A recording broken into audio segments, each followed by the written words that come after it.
Hello buddy, it's Wyman here with another bit of Total War Warhammer 2 quick match gameplay. Now this time around we are going to be on the Plane of Spiders, playing as the forces of the Vampire Counts against the forces of the Vampire Coast. So brother against brother sort of fighting, I suppose. But this matchup really does allow different builds from both factions. There's various ways you can approach it. Both factions can kind of go more monster heavy. You can go for more balanced builds. Ethereal units can be utilized here. All sorts of things you can do.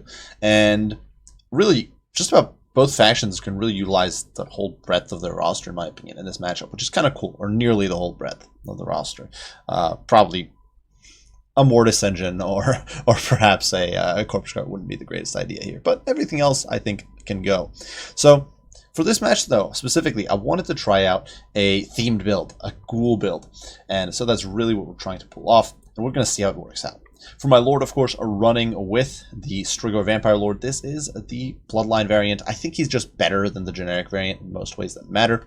Has better combat stats, as we can see here. Granted, I will say, on the Terrorgeist, his stats are actually pretty comparable. We get a monster 6,200 HP, or almost 6,300. Decent 80 armor, stacked on top of some missile resist because he is a lord. He does have decent speed. Of course, poison, because you're on a Terrorgeist, plus that bonus for large, which is very, very nifty. And being a lord variant, you actually get some decent combat stats. Well, I say decent, but 37 is better than the 26 baseline that a Terrorgeist gets. It certainly is a bit more competitive. However, what you really want for the Strigoi Vampire Lord 4, I think, is his other gimmickry. Most importantly, his mixed lore. And of that, what I really want to use here is the Command of the Unliving. This is a unique spell that's special to the Strigoi Vampire Lord and Strigoi Ghoul King. It replaces his Raised Dead with an ability that raises Crypt Ghouls. And if overcast, raises Crypt Horrors. But the main goal here is drop some Crypt Ghouls on the enemy backline and use them to melt those squishy gunnery units like zombie pirate handguns or hand cannons or whatever it may be. Crush them quick. Besides that, of course, we do have Spirit Leech. We do have Invocation of Nehek. Both very respectable spells. Spirit Leech a little iffy against the Vampire faction because they can heal so much, but you never know. A little bit of extra pressure never hurt anyone. Except perhaps the one being pressured. Besides that, we do have a Power Stone. We do have an Opal Amulet, so getting us a whole bunch more Winds of Magic, as well as some more tankiness, because enemy shooting could be a big problem. Claws of Morcane granting 50% more AP damage, and that is a hefty boost, potentially giving us a lot more damage output. And Ghoul King of Usharan, which grants healing as well as slight leadership buff. So even in late game, it can come in useful. Even if you've hit your heal cap, extra leadership can prevent you from crumbling away, which is kind of important. Alongside him for support caster, we do have a Necromancer. He's got the generic Raised Dead. This is actually a turn-illegal build, so double caster. We've got Raised Dead here, which is the generic Raised Dead that just raises zombies. And I figured we want as much disruption as we can pull off. Our front line is pretty narrow because we went with Crypt Ghouls and Crypt Horrors, so we definitely need whatever help we can get. We do have the Forbidden Rod here for extra Winds of Magic. The Ghoul King is not, or I should say the Strigoi Vampire Lord is not very good for generating Winds of Magic. Power Stone, just not that great in comparison to Forbidden Rod, so that'll hopefully do good work. Curse of Undeath, of course, for those extra heals, map wide, and then Master of Undeath. So if this guy isn't fighting, he'll be healing nearby troops, and that's very nifty. Now, on our front line, it is 4 units of Crypt Ghouls. These guys will hopefully mulch the enemy infantry very, very quickly. They do have some pretty terrible combat stats, but they hit hard. They got 40 weapon strength, which against the 15 armor of zombies is very, very potent. They apply poison, which can debuff them. And while Depth Guard would crush them, that's what the Crypt Horrors are for. And there are 3 units of Crypt Horrors mixed in here. And Crypt Horrors, with their 70 weapon strength, AP, poison, passable melee attack, and decent HP pool and regen, can really kick the snot out of bigger monsters, bog down units like that, deal with good depth guard potentially, and support the Crypt Ghouls who would otherwise be very vulnerable. Besides that, there are 2 units of Fellbats spread out on the flanks to provide further support. One of the things I was a bit concerned about was enemy airplay. We do have 2 Vargheists as well, providing further aerial support. If my opponent had, for example, gone with Luther Harkon or Terrorgeists or Deck Droppers, I wanted to be ready for that, and Fellbats and Vargheists really help. The Regiment of Renowned Vargheists here on the flank, Devils of Schwarzhofen coming in hot, and these guys do have Vanguard, so we're taking advantage of that. Fortunately, the Terror on them is a bit wasted here, but, you know, it's something. And finally, we do have the Feasters in Dusk, Regiment of Renowned Crypt Ghouls, an absolutely excellent unit in my opinion. And hopefully going to be able to swing in from the back and tear up that back line as well. Unfortunately, Mortar Fire already teeing off on me, and my opponent's build here is a very wide zombie build. If we look here, 1,600 almost 1,600 troops. For his lord, he's rolling with a vampire fleet admiral with a pistol with Lord Vampires. In my opinion, a good choice. He's only brought Raised Dead as well as Invocation Night, so going super cheap, but he does have the Black Periapt for that extra winds of magic. He does have All Hands Hoy to rally his troops, keep them from crumbling, kind of useful with zombies. Opal Amulet for the tankiness, and of course, he's a pretty nasty combat character himself. Decent, or I should say herself, but this is the female version of the Vampire Fleet Admiral, but she does have very solid melee stats, decent weapon strength, and 750 missile damage. Obviously, that's not in one shot. It's a bit over 200 per shot, but very quick reload, and she can really put the hurt down on a given target. Besides that, a lot of heroes, Gunnery White mounted on a Rotting Promethean. He's, of course, coming in with quite a plethora of items, actually, which was a bit surprising. He's got Scab's Wrath, he's got Enchanted Ballistics, which is buffing his troops right now. The mortar's just demolishing my troops. He's got Cackle Fruit for that explosion, which is kind of funny. You don't see these very often, some of these abilities. I don't think they're really worth it. Bomb Throw, for example. But more powder. Definitely looking to get the most out of his Daka here. Alongside that, Vampire Fleet Admiral, or Fleet Captain of the Depths, coming in with that terrible Kiss of the Deep, which I think is a worthless passive to bring. I think you should scrap that. But Tide Call, not a bad choice just to disrupt and wreck squishy zombies. And then Denizens of the Deep, once again, a good protective choice. You've got zombie summons, you got the Rotting Promethean summons you can really stall, plus Vampire Fleet Captains are decent combatants, especially on Rotting Promethean. They'll be providing additional AP punch. They also got Taunt for that debuff, and the Power Stone for even more winds of magic. So you got the Black Periapt and Power Stone, pretty nasty. Frontline is a mix of zombie pirate deckhands. We've got some deckhand mobs with halberds, as well as vanilla deckhands. We've got the Titus Guild sitting in the back looking pretty, providing further support.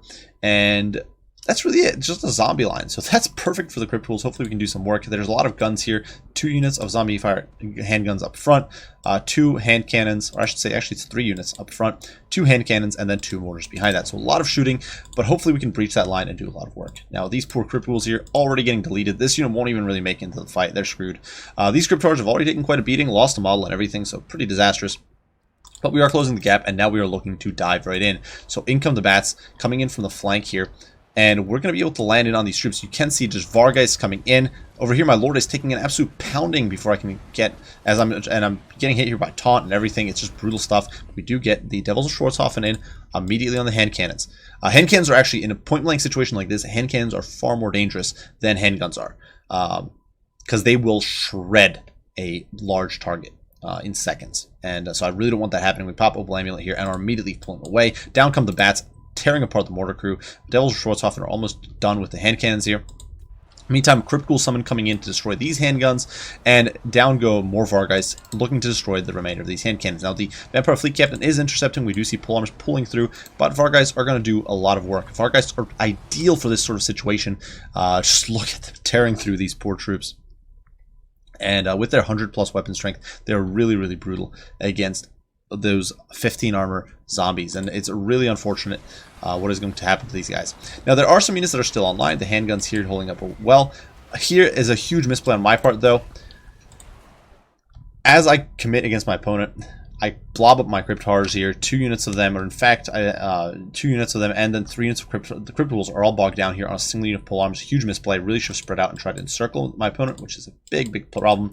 Over here though, Crypt Horrors, I do realize that I'm blobbing. I actually try to get 1 unit of Crypt Horrors off to the side. They're going after these handguns, trying to just shut them down, prevent them from intervening over here. In the meantime, the Strigoi Vampire Lord is diving in against the Gunnery White. He does have the Ghoul King of Ushuran going, healing him. Power Stone going for the extra winds of magic. And we are getting zombie summons here in the background, going after that mortar crew. So shutting down my opponent's firepower very quickly. Fortunately, these handguns over there are still online, but in come the Feasters in the Dusk, looking to get that beautiful pincer. And the Ghoul King is now popping Claws of Morcane, getting that 50% more weapon strength, and just destroying the Gunnery White, who's really not meant for this fight. He really can't go toe-to-toe. Rotting Promethean summons going down. My opponent is using his summons to interdict my backline harass, but because I brought so many flyers to the field, he cannot shut all of them down at once, and he is really getting screwed over. Now, unfortunately, my units are also suffering. Vargeist almost dead. The Crypt Tools over here getting overextended. They are shutting down the mortar crew, but the handguns constantly able to disengage, though these Crypt Ghouls do come online and will be able to use their superior speed to hopefully outmaneuver and get on top of the guns. The Gunnery White here does escape Enchanted Ballistics and All Hands Hoy, rallying him and preventing him from crumbling away, which kind of sucks. Over here in the meantime, the poor Strigoi Vampire Lord getting taunted and beaten up by the Vampire Fleet Admiral as well as the Fleet Captain, which is really, really annoying. We can actually see zombie pirates over here interdicting. These guys trying to prevent the escape of my good Strigo Vampire Lord there, but he is able to pop a amulet and escape. In the meantime, zombie summons over here, shutting down the zombie pirate handguns, just preventing them from being utilized. And sure, my opponent's using Rotting Prometheans to counter this, but that is a huge, huge waste. Just not going to net you value. Hand cannons getting shut down. The Devils of Schwarzhofen still have 7 models, so they're going to do some good work here, just tearing these bad boys to shreds. And the Feasters in the Dusk already up to 52 kills, fighting the Regiment of Renown, Tide of Skjold, so a bit of a pit fight here, but I realized this is kind of a waste of time, and I really need to be flanking and clearing up other units. And my opponent not paying attention here, not that he can catch these guys anyway. They've got 42 speed, they're very nippy, they're going to be able to flank around and get some work done. Fortunately, these handguns, though, rallying, 92 models left, and that is terrifying. I'm trying to shut down the gunnery way, my opponent countering with Invocation of Neck, trying to keep him in the fray at all costs. So we're pushing in there. Strigo Vampire Lord getting shot up by a handful of the remaining hand cannons, who are most likely in guard mode.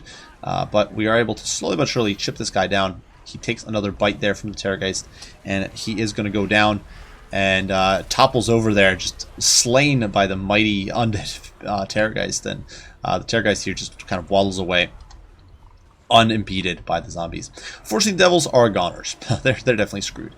But more Crypt Horrors as well as the Feasters in Dusk pincering this flank over here, shutting down those handguns as I continue to pressure my opponent's remaining shooting.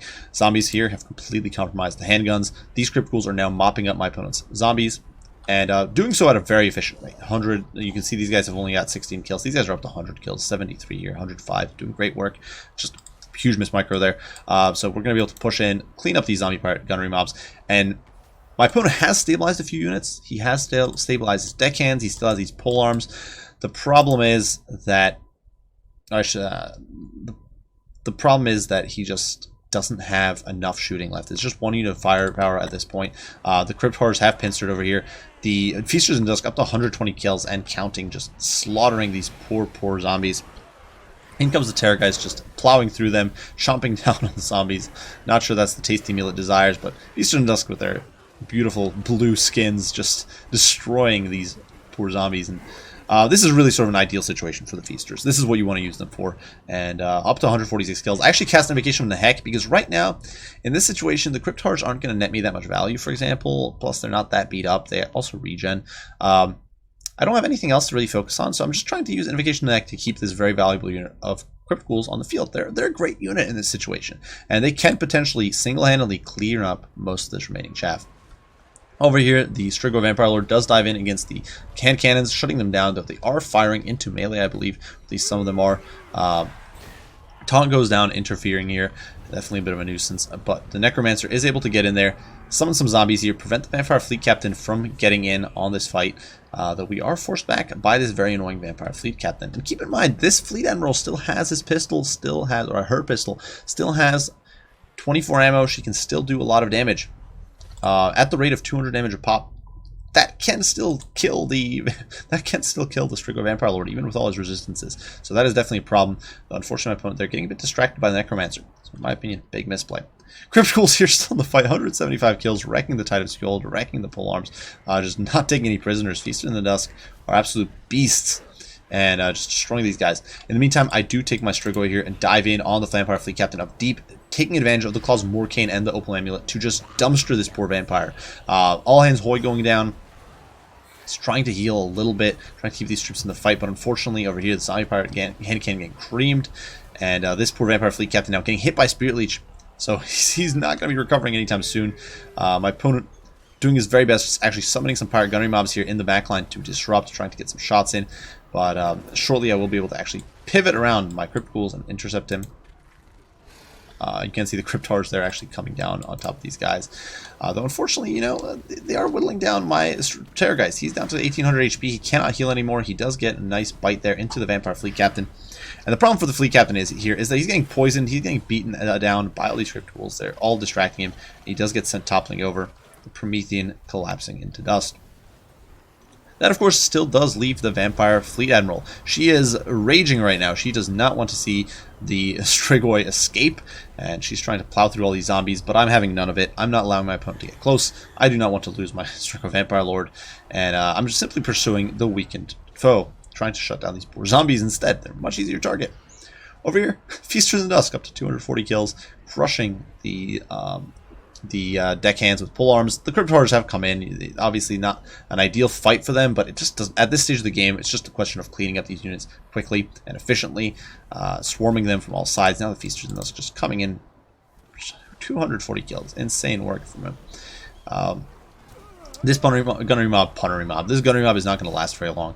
It's going to be game over. The poor Vampire Fleet Admiral is popping Black Periap, trying to just stick around as long as she can, but more zombie, or this time it's Skeleton Warriors coming in, because at this point I realized that I'm going to be fighting a Vampire Fleet Admiral, and I wanted units to be able to fight her. She is being slowed by poison, so she's not able to escape really. Breath attack goes down. She is popping her own Opal Amulet there, trying to preserve her HP, but at this point it's just a matter of time. I still have 2 units of Crypt Horrors. Even if I lost the Stringer Vampire Lord, I'm kind of mismicroing here, diving on her. But even if I lost him, there's too many bodies here. So we're going to swarm her. My opponent just kind of decided to stand and fight. It is going to be a bit of a duel. The Crypt Horrors coming in. When I say duel, I mean we're going to beat the crap out of this Vampire Fleet Admiral with all of these hideous beasts of the night. And she does collapse there and fall. So, a very brutal game. Vampire Count on Vampire Coast. Now, was my build really competitive? I don't think so. I don't think it's a terrible build. I think if this map was a bit more compact, actually, I think this build would have probably been better than it was in this situation. Vampire Coast doesn't handle uneven maps or wooded and terrain-heavy maps all that effectively. It's one of their big problems, and or compact maps that well. They need that range advantage, and if I'd been able to close, for example, shave off 1 volley on those mortars, I think things would have gone a little better. And the things, and obviously we did squeeze out the win here, but I think this build would have worked a little better. That said, I think there are certainly builds where you would just struggle with this composition. If your opponent goes heavy on Leviathans, it's going to be a problem. You're definitely not going to have a good time. That said, I was very happy with the summons. The summons of Crypt Ghouls just destroyed that backline, stacked on top of zombie summons to disrupt and compromise units that way. The Stringer Vampire Lord using those Claws of Morcane to just dumpster my opponent's heroes. The Vampire Fleet Captain and the Gunnery Wight just died horrible deaths to the Vampire Lord. So that was pretty brutal stuff there. The Necromancer providing excellent support. This was actually a turn illegal build. We didn't bring, I believe it's turn illegal. I don't believe Crypt Ghouls are limited to 4, though. Maybe I'm wrong. But we didn't have any redundant spells, actually. So that was kind of cool. Just sort of testing if we could pull it off. And it was definitely fun. We didn't have 2 instances of Invocation from the Heck, which I could have. I could have shaved off some chevrons here. Bats, of course, did a critical job just bogging down my opponent. The Vargeist did an excellent job. Sort of demolishing that backline once again. Many of these zombie pirate gunnery mobs and hand cannons just got very little value because they got swarmed by summons. There was really 5 aerial units landing in there, plus those 2 summons, and then we had the Feaster in the Dusk swinging in and Crypt Horrors pressing in, sort of outflanking the zombies. And we actually got to take advantage of that mobility this army offers. Crypt Ghouls are not the fastest of infantry. 35 speed is not something to write home about, perhaps, but it is still faster than most infantry in the game. Certainly faster than Vampire Coast infantry, except of course, the depth card, which my opponent didn't bring here. So they were able to take advantage of that, racking up 130, 141, 153, and 242 kills, just destroying those zombies and really earning their keep. Except for the 1 unit that got met with a hail of mortar and gunfire. Well, that just happens. It sucks, but it is what it is.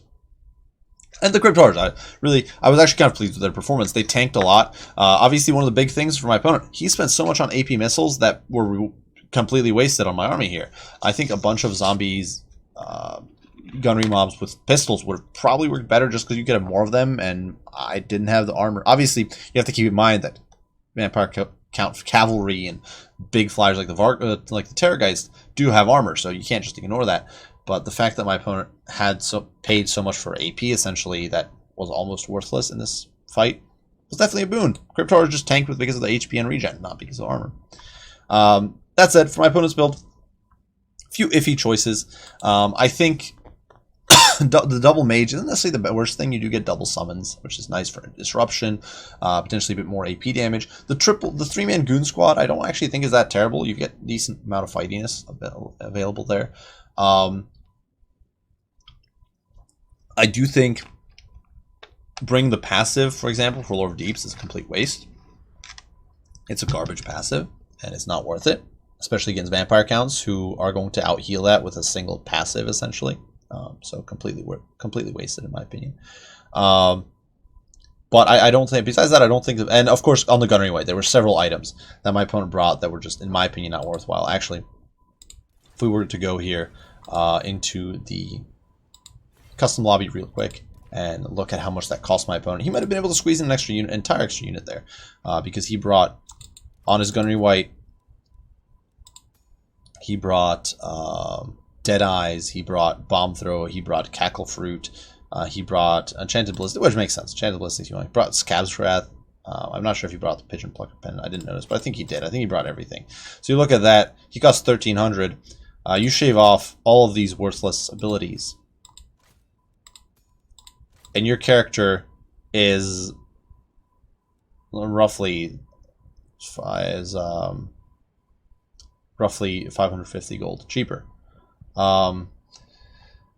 That's a big price cut. That frees up space for another unit of fire gunnery mob with handguns. If you wanted to, at that point, you could cut a unit of handguns and just have a unit of normal rotting Prometheans on the field. Similar thing with the Vampire Fleet Captain of the Deeps here. She's coming in and she's got the Kiss of the Deep, which is, that's wasting 45 HP. You've got Tide Call, which you probably don't really need. So you could cut corners and save some cash that way, I think. And net yourself a bit more value. And it would help. The other problem, I think, is that the build was very immobile. Very heavy on zombies, which... not a terrible idea, but I think if he wanted to do that, he needed to probably try to deploy wider before Micro Ghouls closed the gap on him. I think the fact that his troops were so clumped definitely hurt. But once again, it's difficult to pull that off with zombies. So perhaps trading a few units out for a little more speed somewhere. Or if not speed, some slightly better defense options. Something a little, because there's so much, because the build that you have 5 units, or sorry, I should say 6 units of, or was it 5? It was 5 units of normal missiles, and then you had 2 units, 2 mortars. You've paid a third of your army is shooting against vampire counts who are very good at disrupting backlines, and then of course you're paying on top of that for your character. So maxed out Gunnery White, 1,800. I think there are some... you could probably, for example, maybe dump the Gunnery White, stick in a Morngul Haunter, who can actually sort of stand and fight a bit against enemy monsters. Maybe throw in a unit of Depth Guard just to be chaff clearing, or Sirens to bog your opponent down, try to finagle your points around a little bit. Zombie Fire Gunnery Mob with hand cannons is just kind of bad. You could... same with mortars. The mortars against vampire counts are just kind of wasted, in my opinion. You'd probably be better off just shaving off these units, just bring the guns. And then just get maybe like 4 units of Zombie Fire Gunnery Mobs. That costs you as much as the hand cannons, leaves you with another 1,200 gold to work with. And you can bring a unit of Depth Guard for that. You can bring Rotting Prometheans with those budget cuts we talked about in regards to your Gunnery White. It would actually free up enough gold for Rotting Promethean Gunnery Mob. Maybe even the Lamprey's Revenge at that point. So like you could have a build more akin to this. Where you just cut all these because they're useless. If you still want, and once again, I'm not sure you'd still want that the Enchanted Ballistics here. Not super keen on that, but you could if we rework this build a little bit, while still retaining that zombie theme or zombie focus, I think you could find yourself in a good spot. Lord Vampires, obviously stripped down to just this. And then we had the Tide of Skjold. We had 2 Zombie Pirate Deckhands. I think we maxed out on pole arms.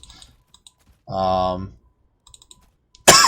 there you go. You still have 281 gold that you can expend somewhere. You could probably finagle something somewhere and get some value. You could probably cut like All Hands Ahoy and get something in here. Not even sure what exactly you want, but you get like one more unit of zombie fire deckhands. Boom. And there you go. You can have like there you go. And I think this army would sort of retain the theme, would be much more competitive against vampire counts. You've still got some of this sting. You've got your option, or heck, you can drop the chevrons on these guys and drop one of these units, put her up on a crab. And you retain the theme of this zombie-themed army. You've got much more coverage. You've got more flexible units. Zombie fire gunnery mobs are more flexible than a mortar crew. You don't have to worry about a range advantage for the vampire counts. So just play safe. You've got tools to deal with squishy troops. You've got some beefier backline holders. You've still got those summons. You just haven't sacrificed that much. I think this would be a better way to approach it. But that's just my 2 cents. I do apologize for the rambling ending here, but just wanted to explore some options. But I do hope you guys enjoyed the video. Hope you found it entertaining and fun. As usual, leave your comments, critiques, questions, and all requests all down below. I will do my best to respond as soon as I can. I do thank you all for watching, and I will see you all in the next one. Bye for now.